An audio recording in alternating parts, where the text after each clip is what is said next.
깨닫게 하시고 은혜 받는 시간 되게 하여 주시옵소서. 예수님의 이름으로 기도하옵나이다. 아멘. 종이 모자라지 않나요? 17장인가 18장 뽑았는데 모자라지 않아요? 안 받으신 분 있어요? 다 받으셨어요? 다 이렇게 딱 맞는 것 같은데 좀 더 뽑았어야 되는데. 자, 오늘 디모데후서 1장 9절 보면 거기에 부르심이 나오는데 거룩한 부르심이 있어요.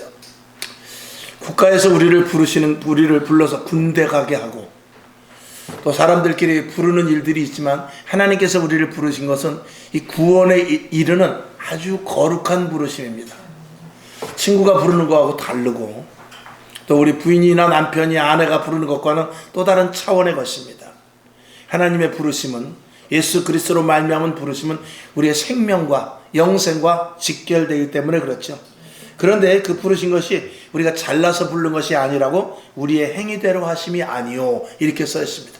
우리가 잘나서 부른 것도 아니고 오직 하나님께서 하나님의 뜻과 섭리와 예정 가운데 우리를 부르셨다라고 말씀하고 있는데 하나님의 섭리와 예정 그리고 우리의 행위대로 부른 것이 아니고 하나님의 나름대로 어떤 계획인데 그 계획을 행하는 데 있어도 누구를 통하여서 하느냐? 반드시 예수님을 통해서 하신다는 것입니다. 예수님을 통하지 않고는 아버지께 하나님께 갈 자가 없고 하나님은 무슨 일을 하든지 간에 반드시 예수님을 통하게 합니다. 우리가 고속도로로 들어가면 반드시 톨게이트를 지나가야 돼요. 톨게이트를 지나치지 않고 엉뚱하게 담장을 뚫고 들어간다든지 그러면은 불법이 됩니다. 반드시 톨게이트를 지나가야 돼요. 그 톨게이트, 하나님 앞에 가는 톨게이트가 뭐냐? 바로 예수 그리스도인 것입니다. 오늘도 우리들은 그 문을 통과해서 하나님의 자녀가 된 것입니다. 그러니까 신앙생활에 있어서 우리가 예수를 믿는 데 있어서 가장 중요한 것은 구원의 확신입니다. 그리고 이 세상을 살아가면서 가장 중요한 것은 구원이고요. 그러니까 이 세상을 살아가면서 인간에 있어서 가장 중요한 것은 구원이고 그리고 구원받은 우리들에게서 더 한 걸음 나가서 분명히 해야 될 것은 구원의 확신인 것입니다. 이 구원의 확신을 가지고 하나님이 공급하여 주시는 힘으로 우리가 살아야 되는 것이죠. 그냥 예수 믿고 끝나는 것 같으면 교회 한두 번 나가고 되는 대로 나가면 됩니다. 그냥 그것이 아니고 구원의 확신을 갖지 못하게 우리의 마음을 뒤집어 놓고 또 우리 속에 환경과 좋지 않은 환경 이런 것들을 통해서 교회를 못 가게 하고 또 성경이 읽어지지 못하게 하고 읽어도 못 깨달아지게 하고 하나님의 말씀을 듣지 못하게 하는 이런 방해가 있기 때문에 있습니다. 그건 뭐냐면 단순히 교회만 나가라 이거죠. 분명 우리가 천국을 가야 되기 때문에 이 천국이라는 것은 한 번입니다. 다시 한번 뭐 3수, 2수 이런 게 없습니다. 하나님 앞에 가서 너 잘못했지? 잘못했습니다. 그러면은 너 다시 내려갔다가 다시 와. 이런 거 없습니다. 단회적으로 끝나는 것이기 때문에 우리가 사는 이 일생이 매우 중요합니다. 어쨌거나 저와 여러분 예수를 믿은 것에 대해서는 너무나 큰 축복이라는 것, 너무나 큰 은혜라는 것을 먼저 우리 속에 각인할 수 있기를 주님의 이름으로 축원합니다. 자, 거기 나눠드린 것을 한번 봅니다. 사람들은 주어진 대로 살아가며 미래에 대한 것은 아예 모르고 삽니다. 앞일을 아는 사람은 없죠. 그래서 궁금하니까 점도 보고 싶고 그리고 사주팔자도 보고 그리고 심심풀이 손금도 보고 그럽니다. 그냥 그것이 다 맞아 들어갑니까? 맞을 수가 없죠. 저도 손금을 보면은 일찍 죽는다고 돼 있어요. 손금에는 그렇게 나와 있대. 근데 거기 더 봐야 알겠지만 아직은 안 죽었어요. 어쨌거나 지금 67 이제 68 되는데 뭐 아직은 안 죽었으니까 이 정도면 오래 사는 거 아니에요? 그래도 왜 웃어요? 이 정도면 오래 사는 거지. 우리 원로목사에 계신데 그런 말씀 드리면 안 되겠지만 그럼에도 불구하고 옛날에도 되면 무지무지하게 오래 사는 것이죠. 어쨌거나 그들은 누구든지 어떤 사람이든지 앞길을 모르기 때문에 주어진 환경에 맞춰서 살게 마련입니다. 성경은 우리들에게 말합니다. 우리의 앞일, 우리의 인생이 앞으로 어떻게 될 것에 대해서 답을 제시하고 있죠. 그래서 큰 대전제는 뭐냐? 예수 믿으면 천국 가는 것이고 예수 안 믿으면 지옥 간다. 이건 누구에게나 다 통용이 되는 것입니다. 그리고 또 이제 좁게 들어와서 이 땅에서 예수 믿을 때 앞길을 주님께서 인도해 주신다. 내가 영원히 함께 할 것이다. 막혔던 것들이 또 막히는 모든 문제들을 열어주실 것이다. 길을 제시해 주실 것이다. 라고 성경은 우리들에게 말씀을 하고 있습니다. 그러니 예수 믿는 것은 우리가 이 우주적인 또 그리고 이 종말론적인 시각에서 봐도 마찬가지예요. 마태복음 25장을 비롯해서 에스겔서나 다니엘서 이런 데를 요한계시록이나 이런 데 보게 되면 앞으로 일어날 일에 대해서까지도 말씀을 하고 있어요. 그래서 세상 사람들은 종말인가 봐. 어떻게 해야 돼? 주식을 사야 돼? 땅을 사야 돼? 집을 팔아야 돼? 이렇게 하지만 우리 예수 믿는 사람들은 물론 영적인 것이긴 하지만 앞으로 일어날 일, 전쟁, 기근, 사랑이 식어지고 거짓 선지자가 나타나고 나중에 이 지구 땅이 지축과 같이 말려지고 하는 이런 일들, 햇빛이 다 녹아 없어지고 하는 이런 것들을 성경은 우리들에게 다 가르쳐주고 있어요. 그러니 우리 예수 믿는 사람은 이 땅에 살아가지만 앞일에 대한 대비 그리고 준비 그리고 어떤 일이 일어나도 우리는 두려워하지 않고 대처할 수 있는 힘을 갖게 되는 것이죠. 여러분 아무리 힘들어도 앞에 강이 있어도 나는 갈 수 없지만 큰 배가 준비되어 있고 인류 사공이 준비되어 있으면 걱정할 거 없는 것입니다. 높은 산이 있어서 갈 수 없다 할지라도 산악 구조대원이 옆에 두세 명이 있고 밧줄이 있고 혹은 또 그 산을 넘어갈 수 있는 헬리콥터가 있다면 우리는 걱정할 필요가 없는 것이죠. 오늘 우리가 주님이 함께 하신다면 우리 인생을 걱정할 것이 아니라 하나님 내가 주를 위하여 살 테니 내가 무엇을 할까요? 라고 오히려 물어볼 수 있는 것이죠. 오늘도 여러분 구원받은 것에 대하여서 그리고 하나님을 아버지라 부르는 것에 대한 큰 자부심을 가질 수 있기를 주님의 이름으로 축원합니다. 세상 사람들은 그렇게 말합니다. 인생은 답이 없다. 그게 맞죠. 답이 없는 게 맞습니다. 앞일, 미래를 알아야 답을 찾죠. 그러나 우리는 답을 찾습니다. 첫 번째 답은 뭐라고 그랬죠? 천국입니다. 그 답이 이미 우리들에게 주어졌고 그 답에 맞춰서 우리는 살아갈 수 있는 것이죠. 성경에서 우리의 답을 알려주시고 우리의 인생의 길을 인도하신다는 것, 이거는 그리스도인으로서 너무나 큰 가치라는 것입니다. 자, 그런데 성경에서 말하는 그저 단순히 성경책에 기록된 것으로 천국이 있다, 지옥도 있다, 예수 안 믿으면 지옥 갔다 하는 그런 단순한 책자가 아니라 그것이 현실로 그리고 우리들에게 그런 것들이 느껴지게끔 어떤 증거도 나타나게 하고 또 그것이 믿어지게도 하고 또 그리고 그런 일들에 대해서 확신을 가질 수 있도록 어떤 많은 일들을 우리들에게 드러나게 해주시죠.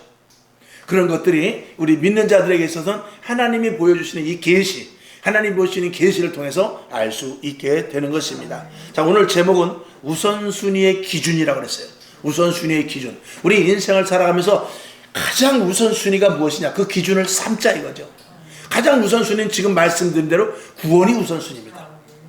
구원받은 사람, 구원받고 나서 직장도 잘 다녀야 되고, 구원받고 나서 결혼도 해야 되고, 구원받고 나서 사업도 해야 되고, 구원받고 나서 친구도 많아야 되고, 구원받고 나서 무엇을 해야 되고, 구원받고 나서 밥을 먹어도 그게 영의 양식으로 연결이 되는 것이죠. 그러니까 인생에서 구원을 받지 않은 사람은 그 인생 자체가 이미 결국이 뭐야? 결국이 다 이미 결정이 되어 있는 상태죠. 그렇기 때문에 아무리 그가 좋은 집에서 살고 아무리 그가 호의호식을 하고 아무리 그가 많은 돈을 지니고 유산을 좋은 것을 물려받았다 할지라도 그의 결국은 뭐냐? 멸망이기 때문에 안타까운 것이죠. 그래서 저와 여러분은 이 인생에 대해서 알기 때문에 나가서 전도하여 예수 믿자, 교회 가자, 구원받아야 된다, 이것에 대해서 시시하게 전하는 것이 아니라 강력하게 전할 수 있기를 주님의 이름으로 축원합니다. 첫 번째, 사람이 어떤 존재인가에 대해서 이렇게 우리가 알아야 되겠어요. 그래서 사람은 구원받아야 할 존재입니다. 누가복음 19장 10절 시작. 인자에 온 것은 잃어버린 자를 찾아 구원하려 함이니라. 아멘. 이 세상은 죄악이 넘치는 곳입니다.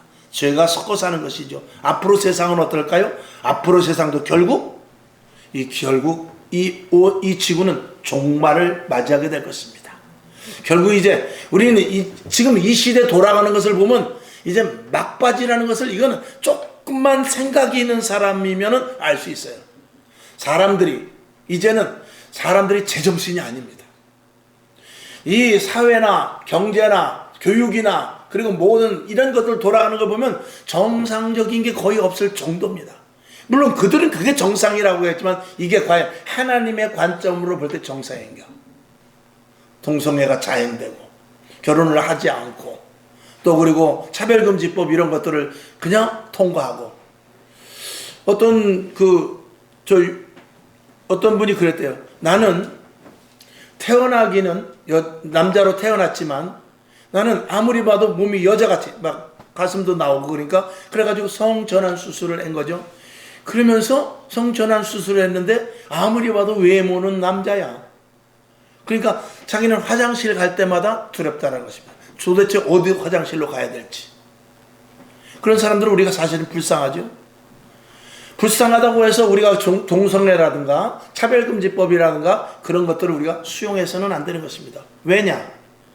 우리는 동성애자를 사랑할 수 있지만 그가 동성애 혹은 또 아니면 양성애 그리고 또 변형을 시켜서 남자가 여자, 여자가 남자 이렇게 하는 것에 대해서 막을 수 있어야 되는 것이죠. 그건 잘못된 것이라는 것을 말하고 그것이 잘못됐구나라고 생각하면서 정상적인 삶을 살 수 있도록 인도해 주는 게 이게 교회입니다.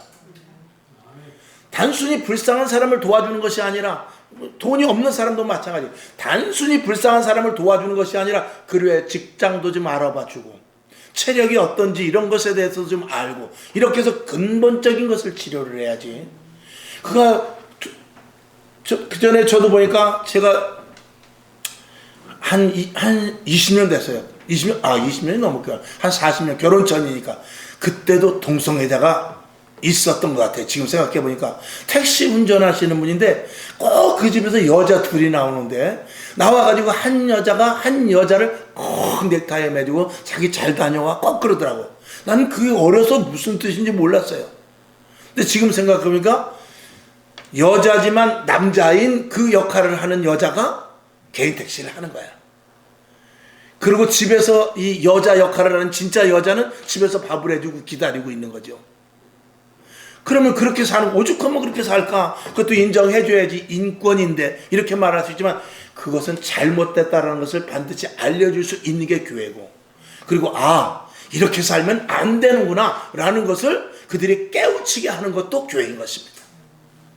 우리는 덮어놓고 동성애자도 사랑하고 양성애자도 사랑하고 또 이 성을 변환한 사람도 사랑하고 무조건적인 사랑이 아니라 구별하고 분별하고 잘못된 것을 가르쳐주는 데까지 가야 이게 교회예요. 이게 그리스도인으로서 해야 될 일인 줄로 믿습니다. 아멘. 에스겔서 7장 6절 한번 봅시다. 시작. 끝이 났도다. 끝이 났도다. 끝이 너를 치러 일어나나니 볼지어다 임박하도다. 아멘. 세상은 이제 끝이 났다는 것입니다. 점점 어느 나라죠? 유럽의 어느 나라는 태어나서부터 몇 살까지던가는 호적에다 등록을 하지 않아요. 물론 하고 싶으면 해도 되는데 호적에다 등록을 안 해. 그러고 나서 자기가 어느 정도 자란 다음에 가만히 살아보니까 내가 지금 남자든지 여자든지 그걸 떠나서 내가 살아보니까 나는 여자로 사는 게 체질에 맞을 것 같아. 그러면 그때 여자로 등록을 하는 거야. 나는 아무리 봐도 남자로 사는 게 좋을 것 같아. 그러면 남자로 등록을 하는 거예요. 지금 현실로 그렇게 하고 있어요, 유럽에. 하나님이 보시기에 어떻겠어요? 악한 정도가 아니라 그는 창조 질서를 완전히 무너뜨려 버린 거죠. 이런 법안들을 자꾸 통과하려고 하는 거예요, 지금. 되겠냐 이거죠. 오늘 우리는 그런 것에 대해서 우리는 분명히 알고 그런 마음을 가진 자들에게 가서 그들을 긍휼한 마음으로 보고 잘못됐다라는 것을 가르쳐 주는 게 교회예요. 무조건 소용없고 그들과 동성애자라고 해서 결혼 주례해주고 이러는 게 아니라 이 말이죠. 우리들이 그런 관점에서 예수를 믿기를 주님의 이름으로 축원합니다. 아멘이시죠? 무슨 말씀인지 제가 더 이상 쉽게는 말 못합니다. 자, 디모데후서 1장 10절 시작. 이제는 우리 구주 그리스도 예수의 나타나심으로 말미암아 나타났으니 저가 사망을 패하시고 복음으로써 생명과 썩지 않을 것을 드러내신지라. 아멘. 사람들은 그냥 가면 불의, 탐욕, 추악함 그리고 불법 이런 것들을 하나님을 배반하고 수근수근하고 그리고 수간, 동성애 이런 것들까지도 얼마만큼 자행하는지 모릅니다. 그리고 그것을 로마서에 보면 그것을 행하면서도 자기들이 잘못됐다라는 것을 알면서도 다른 사람들과 같이 하자고 조장을 하면서 하나님께 반기를 들더라 이거죠. 그게 이제 지금 시대죠. 예수 믿는 사람은 다른 거 아닙니다. 어떻게 하면 하나님의 창조 질서에 위배되지 않고 사는 것, 이것이 우리들에게 있어서 사명 또한 사명이라는 것입니다. 자, 그래서 여러분들이 정신 똑바로 차리고 이런 달콤한 술수, 그리고 그럴듯한 말, 그저 동정 이런 거 가지고 그런 것에 넘어가면 안 된다라고 말씀을 드립니다. 그 다음에 작은 두 번째, 말씀을 통해 하나님의 뜻을 알아야 하는 존재가 구원받은 우리들의 존재인 것입니다. 그래서 하나님의 뜻을 아는 존재가 진정한 완전한 인간이 되는 것입니다. 오늘도 여러분 하나님의 뜻이 무엇인지를 알아야 되고요. 그리고 하나님이 내 자신, 나를 향한 뜻이 무엇인지를 알아야 돼요.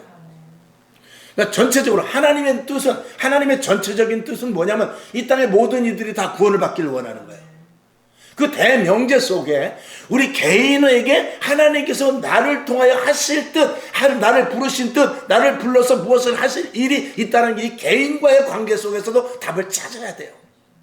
그래서 저 같은 경우는 하나님의 뜻을 알기 때문에 목회자를 한 것이고, 어떤 분은 하나님께서 선교를 가라고 그러면 선교를 가는 것이고, 어떤 분은 그래 내가 교회 안에서 집사, 장로, 직분을 받아가지고 착하고 충성된 쪽으로 주의 일을 해야지, 이런 것들이 자기 자신이 하나님과의 관계 속에서 부르신 뜻을 아는 것입니다.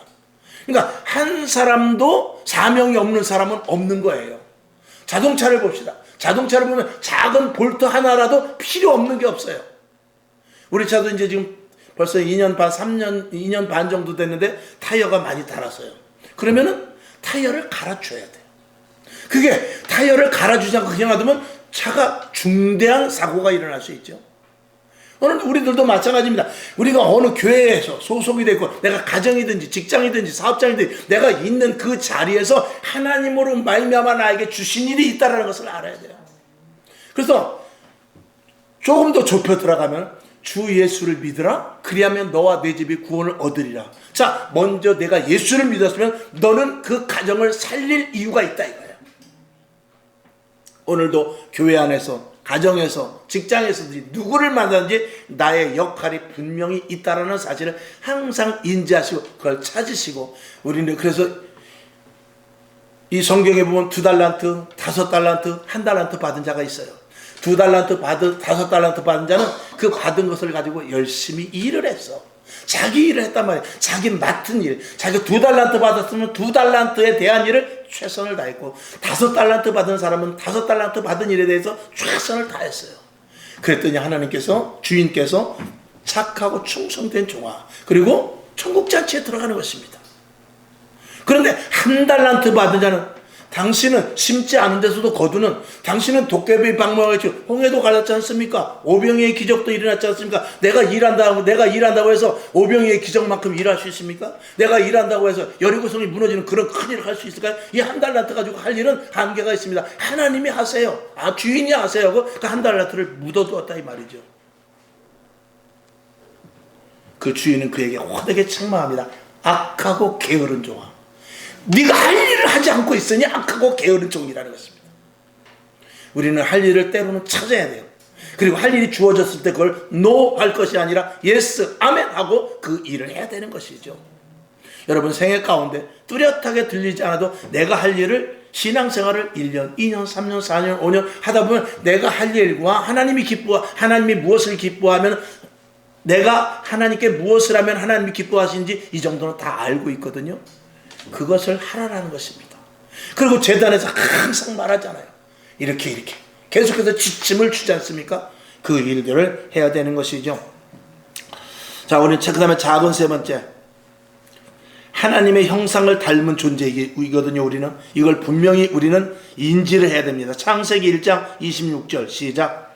하나님이 가라사대 우리의 형상을 따라 우리의 모양대로 우리가 사람을 만들고 그로 바다의 고기와 공중의 새와 육축과 온 땅과 땅에 기는 모든 것을 다스리게 하자 하고, 하나님께서는 이 땅의 모든 피조물 중에 인간을 가장 최상급으로 만들었어요.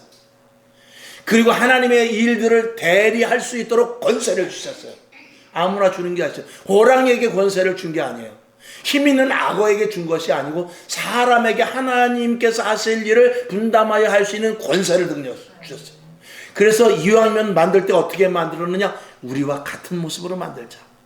하나님께서 만들 때 이번에 마지막 무엇을 만들까? 아무래도 이 온 우주 만물을 다스리려면 짐승을 다스리고 사시사철 과일이 나오는 것을 다스리고 이런 모든 것들을 다스리려면 아무래도 좀 가장 현명하고 지혜로운 어떤 피조물을 만들어야 되는데 어떻게 만들까 하고 연구한 끝에 하나님께서 하나님을 닮은, 그러니까 하나님이 어떻게 생겼냐 물어보면 우리와 같이 생겼다고 하면 됩니다. 형상으로 만일 드러낸다면 우리와 같이 생겼다. 하나님께서 우리의 형상을 따라 만들자 그랬거든요. 그리고 또 그 똑같은 형상을 만들었을 때는 거기에 대한 가치가 부여받는데 짐승들은 그냥 말씀으로 지었습니다. 근데 사람은 직접 하나님의 손으로 똑같이 만들고 그 안에 무엇을 집어넣냐? 영혼을 집어넣었어요. 짐승은 영혼이 없습니다. 짐승은 천국 가고 지옥 가고 이런 거 없습니다. 죽으면 끝입니다. 그들은 흙에서 나서 그냥 흙으로 돌아가 버립니다. 그러나 우리는 하나님의 영이 하나님 안에서부터 우리에게 들어왔기 때문에 그 영을 회수해 갑니다. 그게 바로 천국을 가는 것입니다. 그러니까 하나님께서 그래서 우리를 사랑하는 거예요. 우리를 그릇으로 만들으시고 우리를 그릇과 같이 만들고 우리 그릇 안에 내 영혼을 무엇을 집어넣느냐? 하나님의 영을 집어넣었다 그 말입니다. 그러니까 귀한 존재죠. 짐승과는 전혀 다른 존재죠. 할렐루야. 이런 것들을 우리가 분명히 알 때 우리는 인생의, 인간의, 그리고 살아가는 가치에 대해서 좀 더 한번 생각해 볼 수 있는 것이죠. 자, 그 다음에 큰 두 번째. 첫 번째는 사람은 어떤 존재인가? 두 번째, 구원의 가치는 도대체 어떤 것인가? 첫째, 인간은 죄인이었습니다. 아담으로부터 말미암아 죄가 유전을 받은 우리들이죠. 이 유전받았다는 건 사실 굉장히 기분 나쁜 말입니다, 이게. 자, 성경을 한번 보죠. 창세기 3장 17절 시작. 아담에게 이르시되 내가 내 아내의 말을 듣고 내가 너더러 먹지 말라 한 나무 실과를 먹었은즉 땅은 너로 인하여 저주를 받고 너는 종신토록 수고하여야 그 소산을 먹으리라. 아멘. 동산 중앙에는 생명나무와 선악을 알게 하는 나무가 있었어요. 그것만 따먹지 말아라 그랬는데 그 선악을 알게 하는 나를 따먹음으로 말미암아서 하나님을 배반했고 하나님을 거역했고 하나님 앞에 대든 그런 결과가 됐죠. 결국은 하나님께서 먹으면 죽을 것이야 라고 말했던 대로 아담과 하와를 그 동산에서 쫓아내버립니다.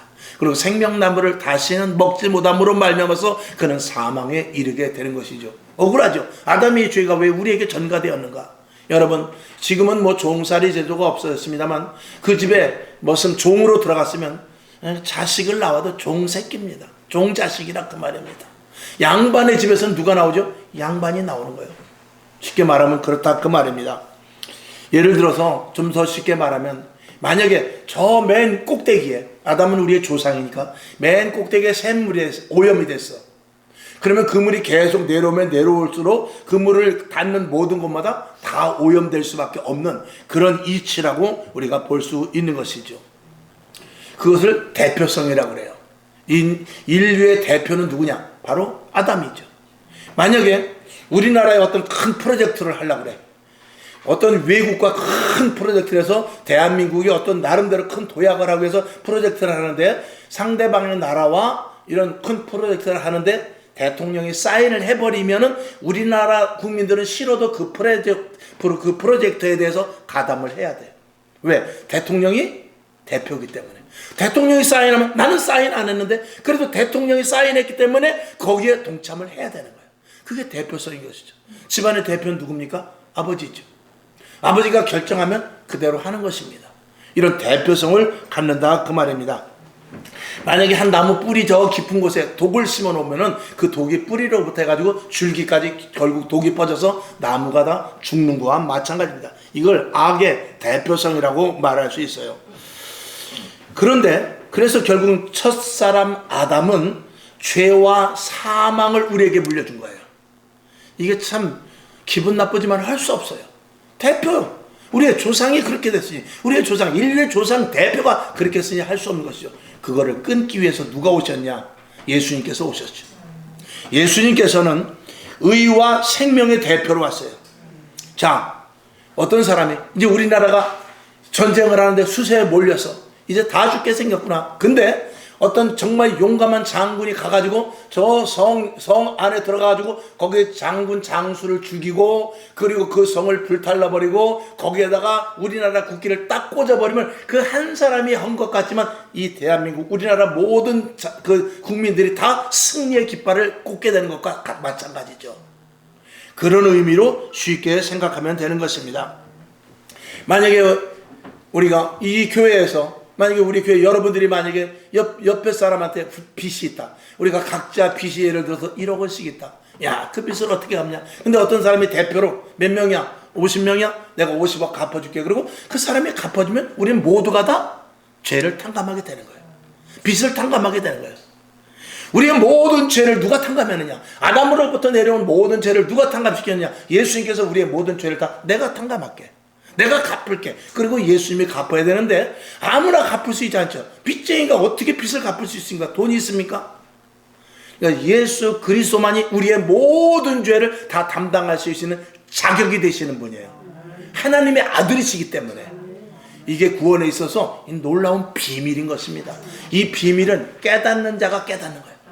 그러니까 아무리 들어도 깨닫지 못하면 이해도 되지 않고 믿을 수도 없고 믿어지지도 않고 결국은 구원의 확신 때문에 항상 교회를 다니지만 기쁨도 없고 감사도 없고 즐거움도 없고 은혜도 모르게 되는 것입니다.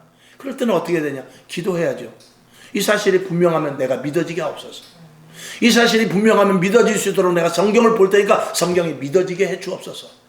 이 사실이 믿어지게 하는 것이 성령일진데 성령님 나 안에 오셔서 내 심중 속에 낮에 말씀을 드린 대로 내 심령 속에 박혀서 내 마음이 바뀌어져서 믿어지게 하여 주시옵소서. 이런 기도를 하면 왜 하나님께서 그 기도를 들어주지 않겠습니까? 로마서 5장 12절 시작. 이러므로 한 사람으로 말미암아 죄가 세상에 들어오고 누구죠? 아담입니다. 죄로 말미암아 사망이 왔나니 이와 같이 모든 사람이 죄를 지었으므로 사망이 모든 사람에게 이르렀느니라. 아멘. 아담을 이야기하고 있는 것이죠. 그러나 예수 그리스도의 피로 말미암아서 이 모든 것들이 해결됐다는 사실인 것입니다. 자, 이 구원의 가치 두 번째는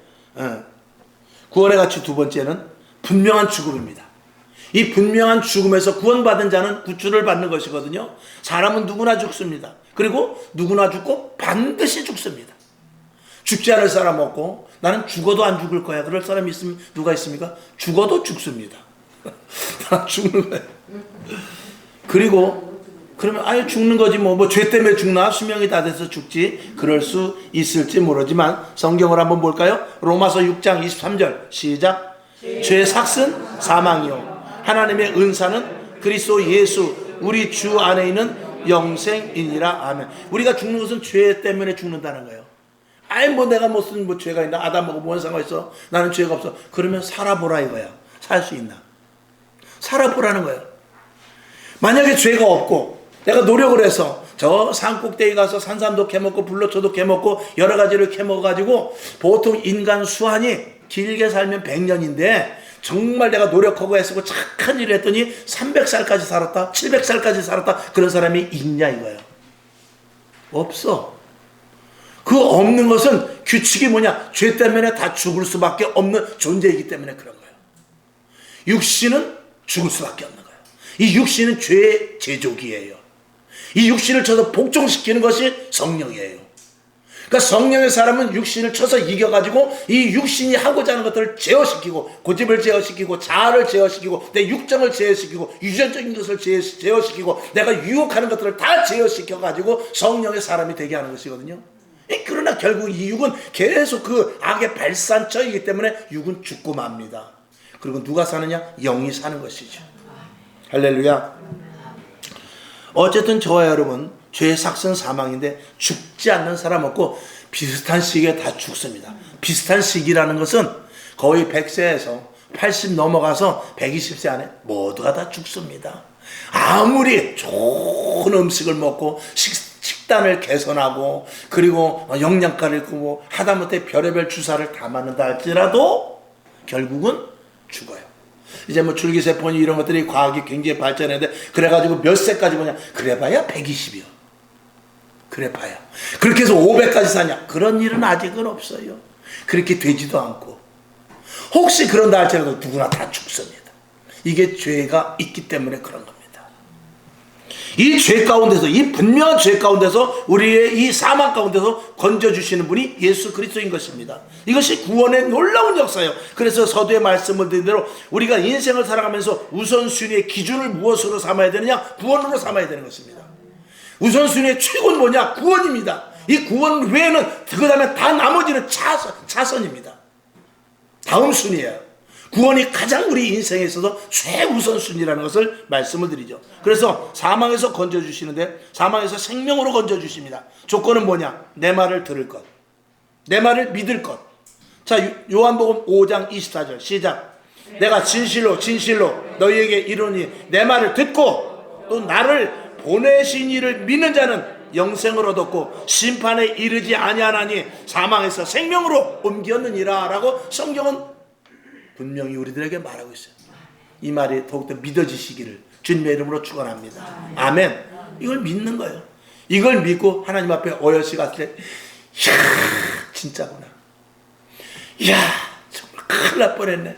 내가 그렇게 믿음이 없어 방황하고, 내가 그렇게 정말 믿어지지 않고 그래가지고 하나님께 기도했더니 그 믿어지는 믿음의 생활을 해서 교회를 세우고 전도를 하고 기도를 하고 말씀을 읽으면서 말씀대로 살라고 애쓰다가 주님을 만나는데 진짜 이런 일들이 일어났네.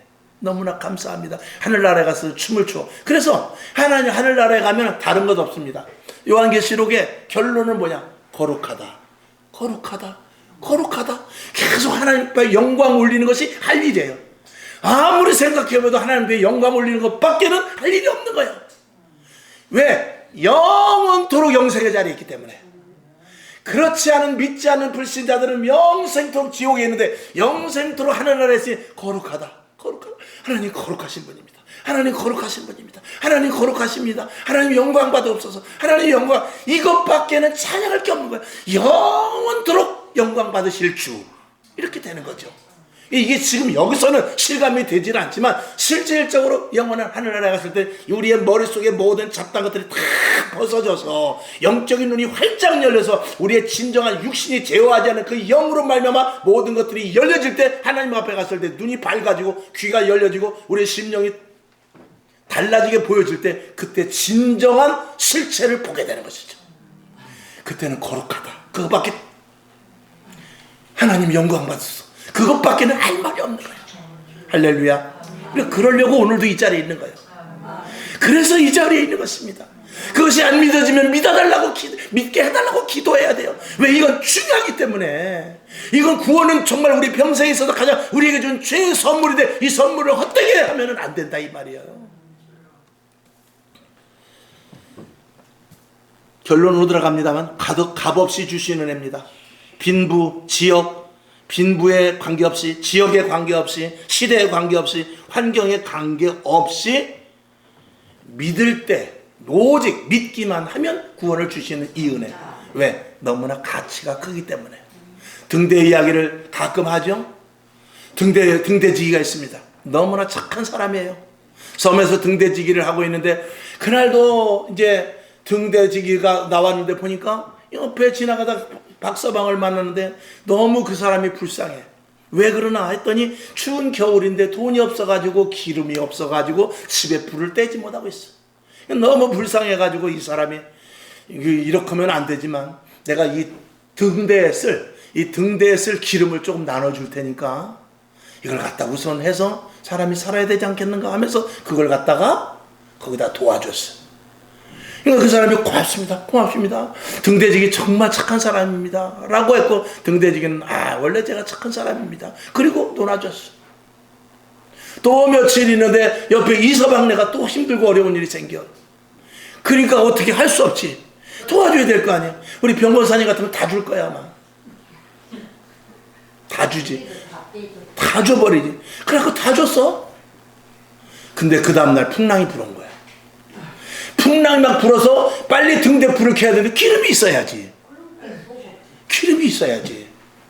근데 마침 지나가던 배가 이 근처에 등대가 있는데 어떻게 된 거지 하다가 결국은 등대 빛을 보지 못하고 그 배에 있는 많은 사람들이 다 죽어버렸어. 어떻게 된 거예요? 그래서 등대지기가 법정에 갔어요. 특례지가 법정에 가가지고 왜 등대에 뿌려 기름이 없느냐 넉넉하게 줬는데, 사실은요 저도 할 말이 있습니다. 옆에서 박서방 김서방이 당장 추워서 죽겠다는데 이거 나눠주지 않을 사람이 어디 있습니까? 재판장이 뭐라고 그랬어요? 그건 네 게 아니야. 그건 국가 거야. 네 돈으로 도와줘야지. 네 돈으로 도와줘야지. 네가 도와줘야지. 왜 남의 걸 갖다 쓰는 거야? 그건 국가 거야. 국가 거를 썼기 때문에 너는 죄가 크다 이 말이에요.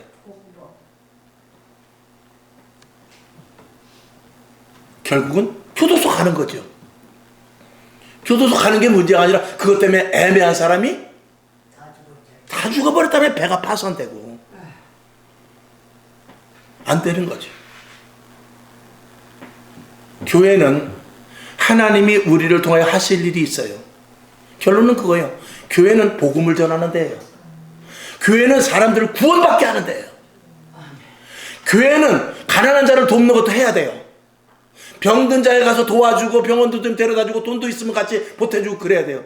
더 중요한 것은 영혼을 구원하는데 목적을 세운 거예요.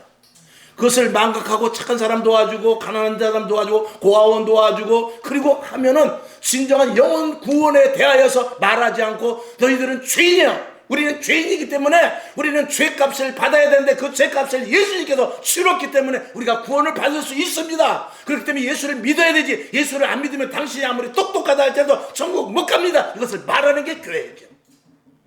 그건 말하지 않으면 직무유기요. 교도소 가는 거예요. 절장 차는 거예요. 이게 교회가 얼마만큼 중요하고 교회에 해야 될 일이 무엇인지 뚜렷하게 우리가 알아야 되는 것이죠. 그저 모여서 사치기 하는 데가 아니에요. 모여서 밥 먹고 헤어지는 데가 아니에요. 모여서 커피 한잔 마시고 즐거운 담소하면서 하나님이 좋긴 좋아 여기로 끝나는 게 아니라 이 말입니다. 교회는 생명을 거는 데예요. 교회는 생명 대 생명입니다. 예수 그리스도께서 십자가 못 박혀 죽으심으로 말미암아 우리의 생명을 구원해냈으니 내 생명을 가지고 다른 사람을 구하는데 사용돼야 되는 것입니다. 이게 교회예요. 이 교회 본질을 다 놓치니까 교회가 교회로서의 역할을 감당하지 못하니까 소금도 안 되죠. 빛도 안 되죠. 등대 역할도 감당 못하죠. 방주도 만들어 놓지 않죠. 그러니까 교회가 어떻게 해요? 맛을 잃은 송같이 더 밟혀지고 마는 것 아니에요. 교회를 다니면 뭐해? 구원도 못 받는데. 교회를 화려하게 지어놓으면 뭐해? 그 안에 구원받는 자가 적은데. 지하에서 두세 사람 모여서 지하 습기가 나고 비가 오면 물이 난다 할 때는 구원받은 백성이 그곳에서 예배를 드려야지. 목적을 거기다 둬야지. 아무리 물질의 축복을 받고 아무리 건강의 축복을 받고 아무리 자녀들이 서울대학을 가고 아무리 직장 사업장이 잘 된다 할지라도 구원에 대한 확신이 없는 인생은 그것은 신앙생활 해봐야 헛것이 아니냐 성경은 말하고 있는 거야. 진짜 중요한 게 뭐냐, 오늘 성경 본문에 있는 대로 거룩하신 부르심의 부르심이라는 것입니다. 우리의 부름은 그냥 와서 예수 믿을래? 교회 다닐래가 아니에요. 거룩한 부르심이에요. 아주 거룩한 부르심입니다. 정말 생명을 거는 위로부터만 명령할 수 있는 그런 부르심이에요. 감사하죠. 정말 감사하죠. 너무나 감사한 것입니다. 웬 은혜로 나에게, 웬 은혜로 내가 그 은혜를 받게 하셨는가, 웬 은혜로 내가 예수를 알고 구원을 받고 거기에 더군다나 구원의 확신을 가질 수 있게 하셨는가. 이 은혜가 생각하면 생각할수록 가슴이 먹먹해지죠. 그래서 이 은혜가 너무 크기 때문에 이게 자랑할 수 없습니다. 자신의 능력으로 되지 않는 것이기 때문에. 그리고 값없이 우리는 복음을 전해야 돼요. 고린도전서 9장 18절 시작. 그런즉 내 상이 무엇이냐, 내가 복음을 전할 때 값없이 전하고 복음으로 인하여 내게 있는 권을 다 쓰지 아니하는 이것이로다. 복음을 전하면서 함부로 하지 않는다 이 말입니다. 내 권을 쓰지 않는다는 것이죠. 겸손하게. 나도 죄인이었고 사도 바울은 그렇게 말했잖아요. 내가 죄인 중에 괴수로다. 그럼에도 불구하고 이 복음을 전하는 일꾼으로 나를 부르셨으니 너무나 감사하다. 그러니 내 생명 다 하고 내 몸이 정말 부서지는 한이 있다 할지라도 내 목에 칼이 들어온다 할지라도 나는 복음을 끝까지 전할 수밖에 없다라고 사도 바울은 고백을 하는 것이죠. 이 은혜, 이 사도 바울에게 이 엄습한 이 은혜가 여러분에게 있기를 주님의 이름으로 축원합니다. 할렐루야. 다시 결론으로, 구원을 모르면 인생은 뭐예요? 실패입니다. 구원의 확신은 뭐죠? 인생의 가장 큰 자랑입니다. 아멘. 그리고 인생의 성공이라는 말을 우리가 예수 믿는 사람들은 그런 것에 대해 성공이라는 말은 쓰지 않습니다만, 실질적으로 우리가 어떻게 보면 가장 큰 성공이 아니겠습니까? 히브리서 9장 27절 성경 2절을 3절을 보고 말씀을 맞추죠. 히브리서 9장 27절 시작. 한 번 죽는 것은 사람에게 정하신 것이요 그 후에는 심판이 있으리니. 이게 무서운 거예요. 그 다음에 마태복음 25장 46절 시작. 저희는 영벌에 의인들에게는 영생에 들어가리라 하시니라. 아멘. 아멘이죠. 오늘 우리가 이 의인의 영생에 들어가는 자리에 있음을 너무나 감사해야 됩니다. 로마서 6장 22절 시작. 그러나 이제는 너희가 죄에게서 해방되고 할렐루야 하나님께 종이 되어 거룩함에 이르는 열매를 얻었으니 그 마지막은 영생이라. 우리에게 열매는 무엇입니까? 생명을 얻은 열매예요. 예수를 말미암아 새 생명을 얻은 열매예요. 나는 죽고로 예수로 사는 그 열매를 얻었으니 그 열매의 마지막이 뭐냐? 영생이다 이 말이에요. 그러니 얼마나 감사해요. 우리 예수 믿는 거 다시 잘 생각해 봐야 돼요. 물론 여기 계신 분들 제가 드리는 말씀 이미 다 알고 그렇게 살아왔지만, 그럼에도 불구하고 또 말씀을 드리는 것도, 구원이 아니고서는 교회의 가치가, 구원이 아니고서는 예배의 가치가, 구원이 아니고서는 우리의 신앙이나 내 모든 것들이 다 허물어지고 소용이 없기 때문에, 무용지물이기 때문에 그렇죠. 구원 받고 무엇을 하는 것입니다. 구원 받고 세상 일도 하고 교회 일도 하는 거예요. 구원 받고 사업자하고 직장도 하고 공부도 하는 거예요. 구원이 중요합니다. 기도하겠습니다. 우리 하나님 감사합니다. 하나님 아버지, 우리의 부르심은 거룩하신 부르심으로 불렀다고 그랬어요. 그는 생명과 관련되어 있고 영생과 관련되어 있고 하나님의 자녀가 되는 권세와 관계되어 있기 때문에 그렇습니다. 아버지 하나님, 너무나 귀한 오늘 이 말씀이 우리들에게 각인되게 하시고, 이 말씀을 듣고 깨달아 더욱더 구원의 확신을 가지고 매진하여 한 영혼 한 영혼 죽어져가는 영혼들에게 다가가 그들을 구원하는 정말 좋은 것을 선물로 주는 그런 믿음의 우리 성광의 식구들, 또 온라인으로 예배 드리는 모든 분들 되게 하여 주시옵소서. 예수님의 이름으로 축복하고 기도합나이다. 아멘. 주기도문하고 하나님 아버지, 구원이 너무나 감사합니다. 구원의 감사를 우리가 하나님 앞에 영광 올릴 때 우리의 작은 모든 문제들은 해결될 줄로 믿사오니 구원의 확신을 더 자랑하고 만방에 전하게 하옵소서. 이렇게 기도하고 일어나시기를 바랍니다. 하늘에 계신 우리 아버지, 이름이 거룩히 여김을 받으시오며 나라의 임하옵시며 뜻이 하늘에서 이룬 것 같이 땅에서도 이루어지이다. 오늘날 우리에게 일용할 양식을 주옵시고, 우리가 우리에게 죄진 자를 사하여 준 것 같이 우리 죄를 사하여 주옵시고, 우리를 시험에 들게 하지 마옵시고 다만 악에서 구하옵소서. 대개 나라와 권세와 영광이 아버지께 영원히 있사옵나이다. 아멘. 오직 하나님 영광